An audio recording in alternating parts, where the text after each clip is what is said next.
Hello there, Miss Debi. It's so nice to see you again. It's so nice to see you. And how Listen, exciting this whole symposium. I've gotten such great feedback from people who have been so appreciative of all the information that was offered. And, I know I myself have gone through, I think about 63% of it. Uh, I can tell from the platform that you're using. yeah, And I'm still like, oh my gosh, I, found something else, and I found all the bonuses. Oh my gosh, I love the bonuses. Oh, and oh my gosh, I didn't even count how many pages that you did of grief books. yeah, I don't even Yeah, remember. I'll be honest with you. That's an ever-growing list, yeah, and it hasn't been updated in about a year and a half. I hmm, have more now to add to it. yeah, Um, but it's difficult when you put something really pretty in a PDF and then you have to go back and add a bunch of yep, stuff to because I try to do it by categories. So yeah. that's a little bit of a challenge, and I'm a procrastinator by nature. Can I say that? Me too. In total transparency, but I agree. I love all the bonuses that we've had in the course, and Yeah. today the prices go up a little, but still, even with the Mhm, price going up, mhm. the value in the conversations that we've had, I've learned so much. And I mean, I had to edit I interviewed everybody, I had to edit everything, I had to Um, compress everything, I had to upload it. Oh, so I've seen it over and over and you're over taking again. all this information in. Yeah. Yeah, but the thing is that I haven't like sat fully to digest everything like a student, Hmm. right? Yeah. And that's because I've been so busy with the behind the scenes symposium pieces. But even in the moments of doing Mhm. our interventions, so many like Yeah.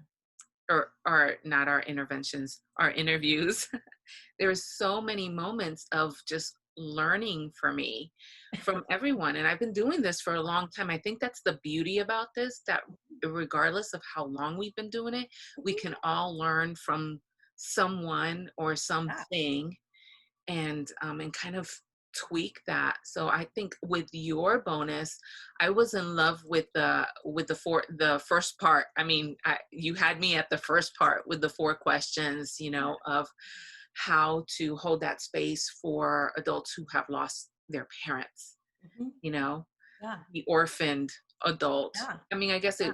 it could be used for children as well, but the questions are especially helpful for people who are able to just really process and hold that space for Mhm. creating a legacy despite their loved one Yeah. being there, and especially when they have such a great connection with their parents, Mhm. you know.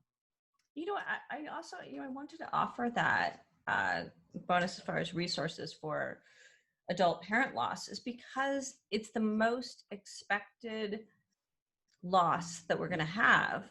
And yet it's also the one that knocks people off you know, off their, Practice. so to speak. Kind of like, oh, wait a minute. It's like, yes, it's anticipated, Hmm. Hmm. but but it has an impact in so many different ways. Yeah, yeah. Yeah. And I know you lost your mom like early on, and Mhm, I'm gonna be totally transparent. My parents are still living.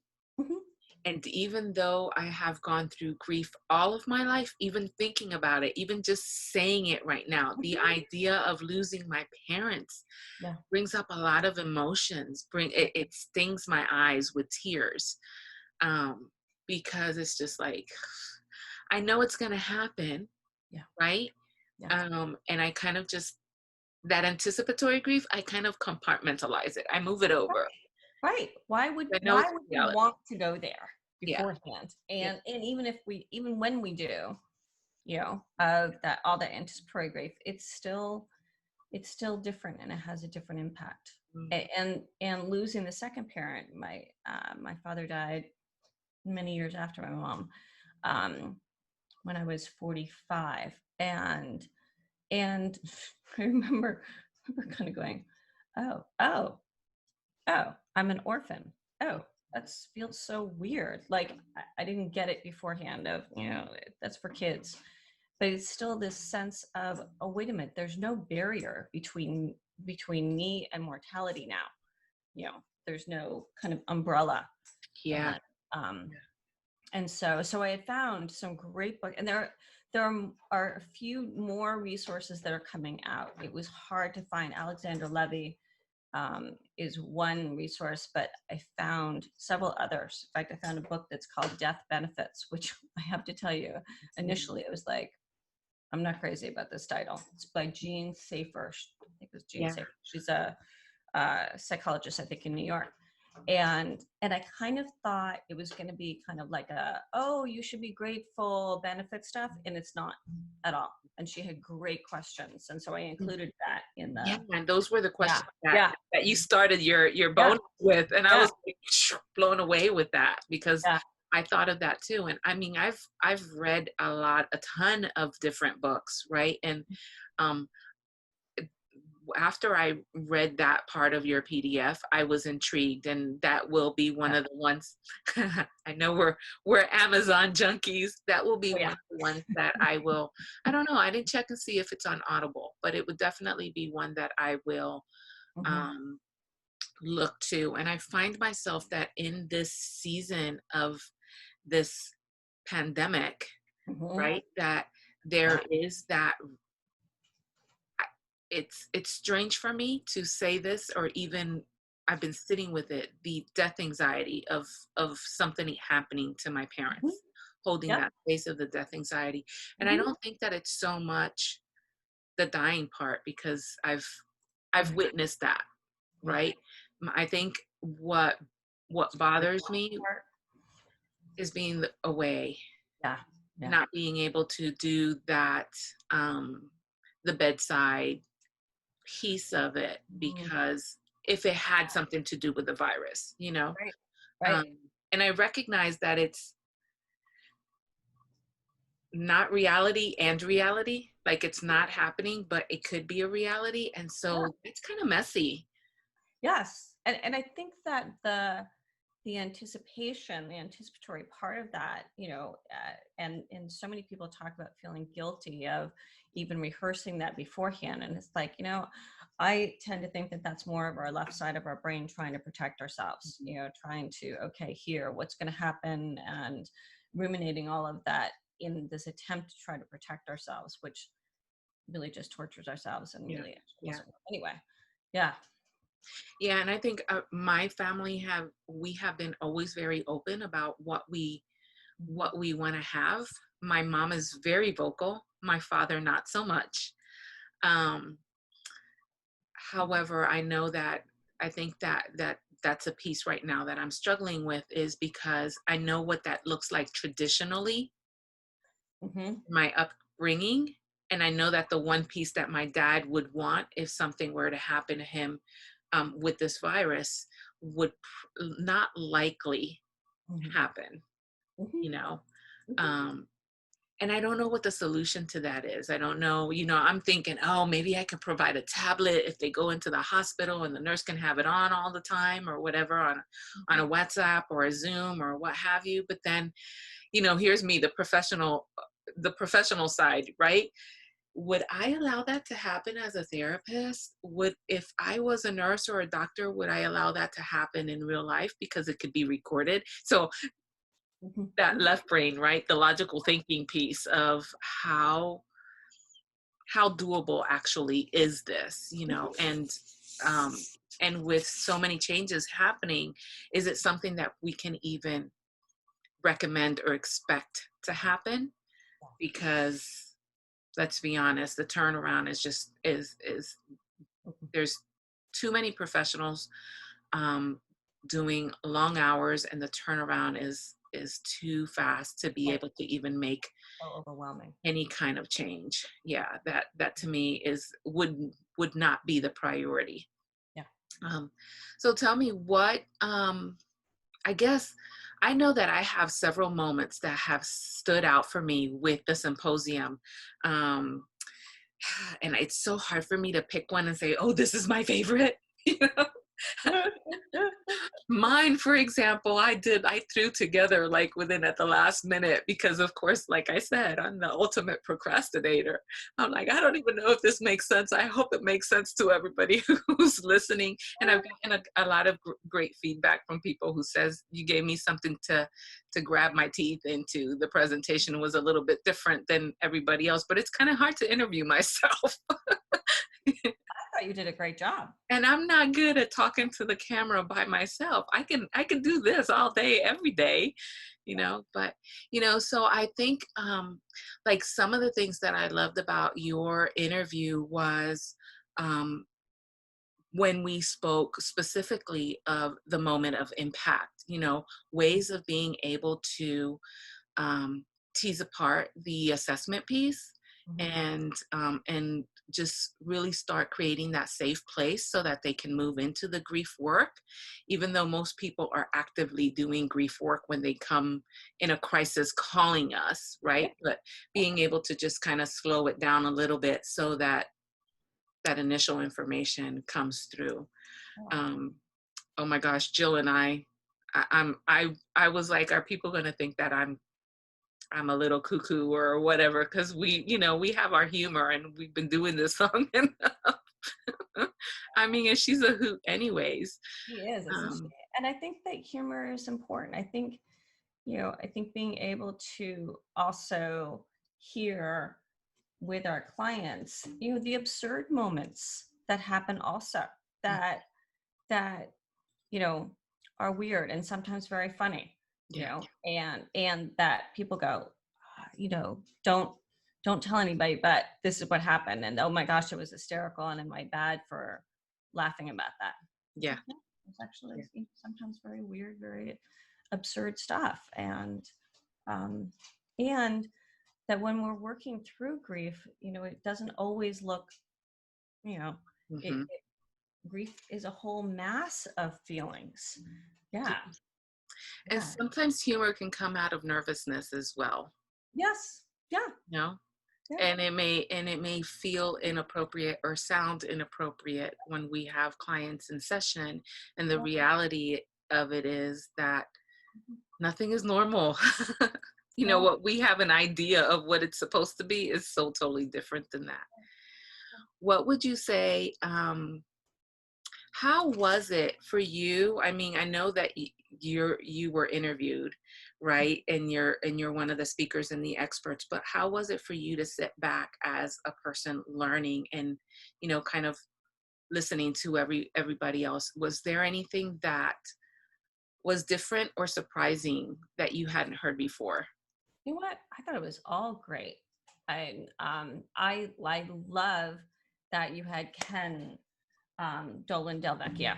Because I was the one that was like, you have to get him. He was great, and I loved his stuff.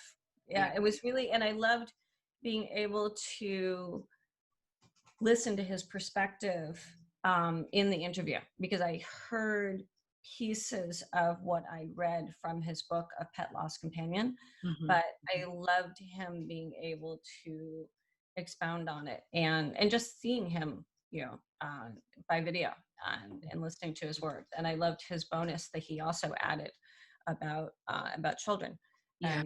and grief. And Yeah. so that was really neat for me, in having already read his book, um, and knowing that pretty well, to listening to him talk about it. We always get like a different, kind of back channel. Yeah. So I love that. And Yeah. oh my gosh, I'm trying to also, trying to remember all, because you had what I love is you had such a great variety. Patricia Young, I loved her. I loved your interview with her, Yeah. and of those, highly exceptional, no, highly Sensitive people. sensitive people, Person. yeah. And and she's got such great, I want to say spunk, of just that realness. Gumption. She Yeah, definitely does. Like, yeah, and such a realness. mhm. So, oh my gosh, I'm trying to remember. And I love my friend Randy. So she's just my bestest friend, and Yeah. I miss hugging her. Um, oh my gosh, I'm trying to also think of. I have not. seen Joe's yet. I really want to go back and see Joe Muirhead, but I really wanted to have time that I Mhm. can take that in because I don't want to rush through it. Right. I love that you had Pierce there Yeah. for STIs because, because I, I hadn't thought of it. I was like, oh, wow, wow. Think of the grief in having an STI Mhm. and all of the judgment and the Mhm. blaming that goes with that. Yeah. And the isolation. So, Mhm. Yeah. yeah. When Janelle was talking, I had no idea. Like, for example, when I was younger, I was diagnosed with it. Now it's called HPPV, right? The human Okay. papillomavirus. Uh-huh. Mhm. And I was young. Like Mhm. I, I, I didn't know that that was considered an STI. Mhm. Right. Who knew? Yeah. And I, I was monogamous, right? Mhm. With the one and only person that I have ever been with. Right. However, while I was not sexually active, before me, there were other relationships. And so it was very interesting to, I think she said that like 80% actually have, and I could be wrong, I could be distorting these numbers. So I'd have to go back and look at my notes and really just kind of, but that blew me away. Yeah. Blew me away that, So there's so many more people than we think. Yeah. and it was never presented to me like that. Mhm. Never. I'm 50 years old. I have never heard that before, you know? And Yeah. it's like, wow. It's just mind blowing. I think Yeah. one of the things that I loved too was, um, I love the way that a lot of the speakers weren't just therapists or social workers, that we Mhm. had people from all over who said yes. But Merelda Rodriguez, when she was speaking of the grief massages and how, Yeah. yeah, because That that was funny. yeah, that's something that I always talk about, especially to those who might be going through a divorce or who have been widowed, right? um, because they're so starved for touch and hugs and appropriate um, attention in the physical way, Yep. that I always would say, have you had a massage? Uh-huh. It's okay for you to go get reflexology or go get a manicure and a pedicure where people are just like manipulating and touching you appropriately. But I had never thought of grief massages, Yeah. and how she was like, it's not something you don't go in there like a sports massage where you're trying to work something out, right? Yes. Yes. I love how she was talking about how that it's much more gentle Yeah. and whatever it is that they need. Right. Yeah.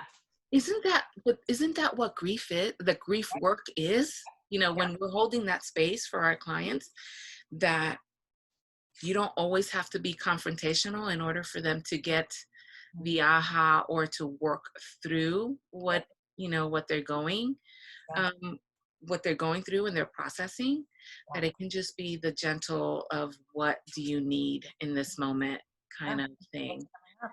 Yeah. Yeah, yeah. So yeah, it was amazing. How was it for you as a student, the platform to maneuver that? Really easy. Really, really easy. I love this platform. Yeah. I use this professionally as well. So it was really nice being on the other side of being the student is that, oh my gosh, it was really, really easy. And I know I have a course, I've done a course myself with my students of, I had one that I didn't use this platform Mhm. and I didn't use this format, and I had another one that I did, and the feedback was awesome Mhm. and then I had my test group had already done my other course, so they knew what they were comparing. And they were like, oh my gosh, it's like right there. So I love being able to access each day for and go, oh, okay, here, I want to go look at this. And I really love the um the way that it gives you kind of okay, you're at 62%, so it's like, The oh progress board, yeah, so that you can kind of go back and see what you miss and what you haven't, you yeah, know. I did like that because it just makes, I mean, I'm the kind of person that wants to know how much have I done. And then if I have to zero it out and watch it again, to Mhm. kind of remind me, where do I bookmark it, right? Kind of remind me of where to go back and look at. Was Yeah. there anything, Debbie, that you thought that we could have added, or perhaps, because my heart and my intent is to be able to um, continue providing grief symposiums. Mhm. I don't know for how long, but or how often, but I do feel like it allows us to have a perspective of what grief looks like outside of just the death, dying, and bereavement, Yeah. and the conversations that we have outside of death, dying, and bereavement, and what that might look like, so people can recognize loss Yep. in Yeah. its entirety Mhm. and grief as it shows up. Mhm. I'm trying to think. You offered so much. I know that, I know I'm later on this afternoon, I'm going to be like, oh, I should have told her this or that, so, Well, I'm so going to post this on Facebook, and I will definitely tag you so that you can come back and, I can and come back with it. rewind and tell us whatever comes, whatever comes up from mine. Because I know that I'm still processing and taking notes and after action reports and Yeah. all kinds of things. And I haven't posted any of the testimonials or any of the feedback because they're still rolling in. Like this morning, some were still rolling in. Um, Yeah. and it's funny to hear how some of the participants don't remember our names, but Mhm. they remember what we do and what we've said. Awesome. So they'll come back, and like one of the ladies was like, I can't remember the lady's name that's married to the mortician. Chill. Right. So I was like, that's okay. you, Yeah. you Yeah. remember the very important, you know, that's our brand, right? That's who we are when we're talking. It's I think that's also how we learn, is that we learn through stories. Um, absolutely. yeah, I'll remember a personal story that somebody's shared, Mhm. usually more than their name sometimes. Yeah, Mhm, yeah. mhm. Yeah, I think for the longest time, I don't know why it was so hard for me, but the only thing I would always remember, "Oh, yeah, she's the one with the color in her hair." Right. Yeah. Yeah. Until I became having a relationship with Jill, it was the lady with the Mm. with a pop of color, Yeah. and then it was oodles, right? And Right. now it's the full picture. But I mean, it's interesting how our brain goes with that. Yeah. Well, Debbie, I so appreciate the time that you've taken just to even give feedback and to share some of your favorite moments of the symposium, for being such an active participant and an endorser, because I know that you have been endorsing the symposium over and over again. And I look forward to continue working with you. I know that in the next couple of days, we're going to have a promo going for those who do the certain purchases during the next prizes, and you have generously Oh, that's right. given. Yeah, that starts Yeah. today, and you have generously given a prize as well. Mhm. I'm not gonna let the cat out of the bag just yet, but Thank I am so grateful for your generosity and your wisdom, and just your heart of service. I appreciate you. thank you. And I hope to look forward to many more of these, because, you are a generous, kind soul, and really, I know, make uh, make Earth a lot sweeter to live in. Yeah, So even kind. the real upside down world these days. Right back at you, sis. Thank you. You're welcome.